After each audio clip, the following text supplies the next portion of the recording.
விவசாயிகள், மாணவர்கள் அனைவருக்கும் இனிய வணக்கம்.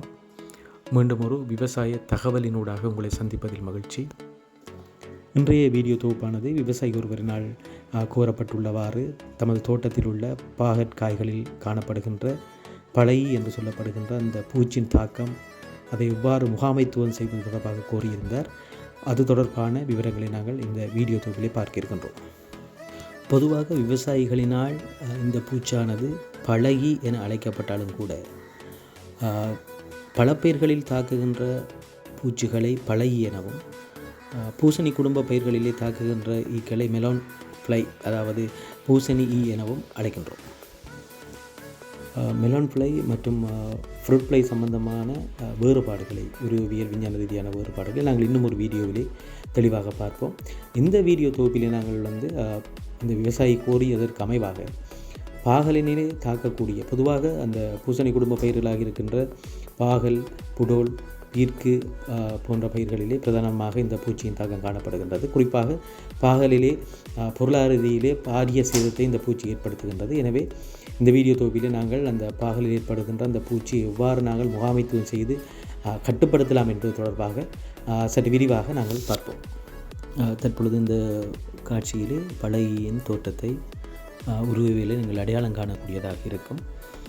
இது இடுகின்ற முட்டைகள் வெண்ணிறமானவை, 7 நாட்களில் பொறிக்கக்கூடியதாக இருக்கும். குடம்பி பருவம் 7 தொடக்கம் 14 நாட்கள், கூட்டுப்புழு காலம் 7 தொடக்கம் 10 நாட்கள். இது மண்ணினுள்ளே கூட்டுப்புழு விழுந்து பின்னர் அது நிறையுடலியாக மாறும். மண்ணின் 5 சென்டிமீட்டருக்கு உட்பட்ட அந்த பிரதேசத்திலே அந்த கூட்டுப்புழுக்கள் மண்ணிலே விழுந்து அதனுடைய வாழ்க்கை வட்டத்தை நிறைவு செய்யும். இந்த நிறையுடலி பழகிகள் இலகுவாக 1 கிலோமீட்டர் வரையான தூரத்துக்கு பறந்து செல்லக்கூடியவை.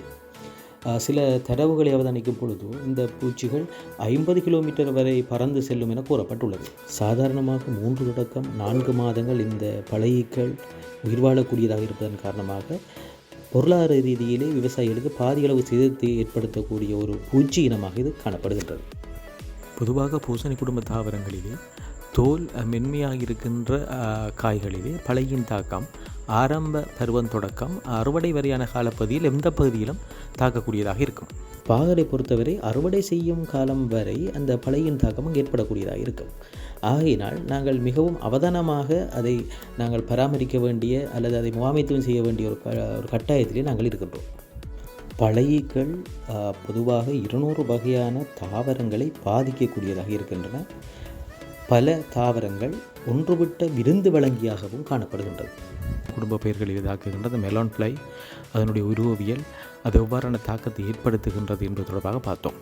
இனி நாங்கள் இந்த மெலான் ஃப்ளையை, பூசணியை எவ்வாறு நாங்கள் கட்டுப்படுத்தலாம் அல்லது முகாமைத்துவம் செய்யலாம் என்பது தொடர்பாக பார்க்க இருக்கின்றோம்.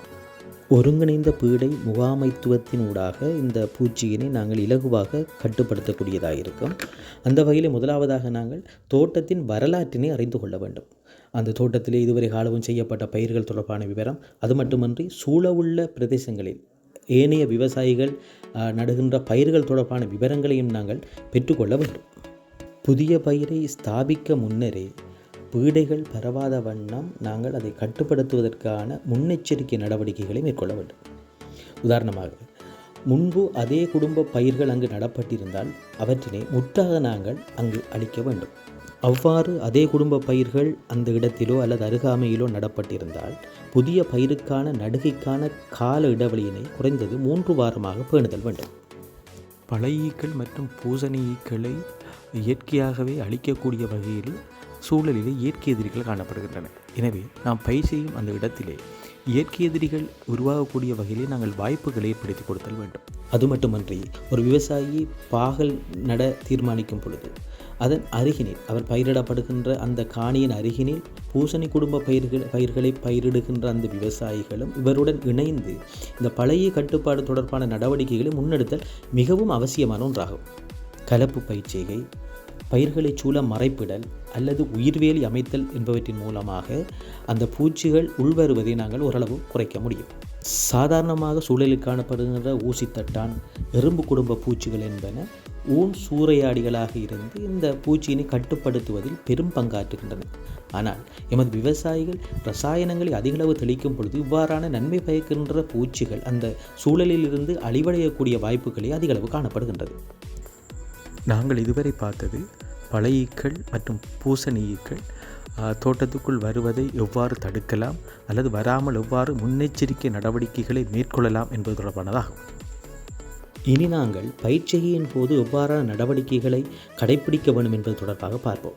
பாதிக்கப்பட்ட மீதிகளை காய்களை நாங்கள் எரித்து விடுவதன் மூலமாக நாங்கள் அதன் எண்ணிக்கையினை கட்டுப்படுத்தக்கூடியதாக இருக்கும்.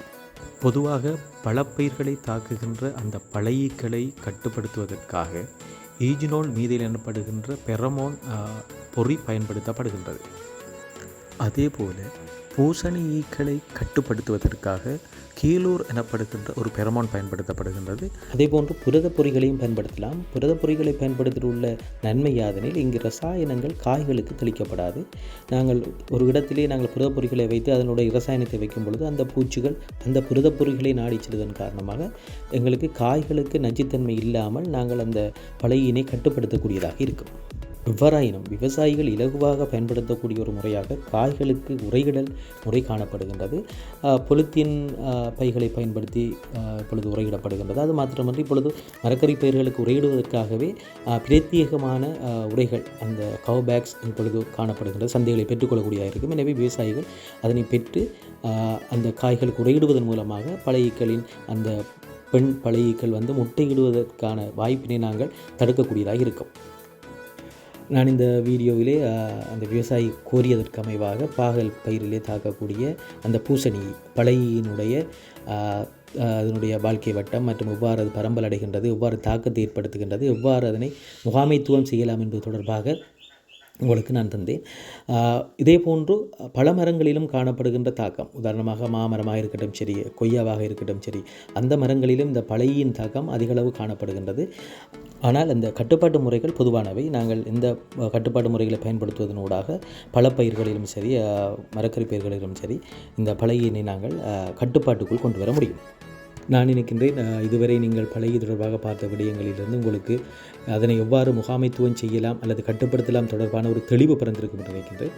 மீண்டும் ஒரு இது போன்ற தொழில்நுட்ப வீடியோவுடன் உங்களை சந்திக்கும் வரை உங்களிடமிருந்து விடைபெற்றுக் கொள்ளும் நான் கே. நிஷாந்தன். நன்றி, வணக்கம்.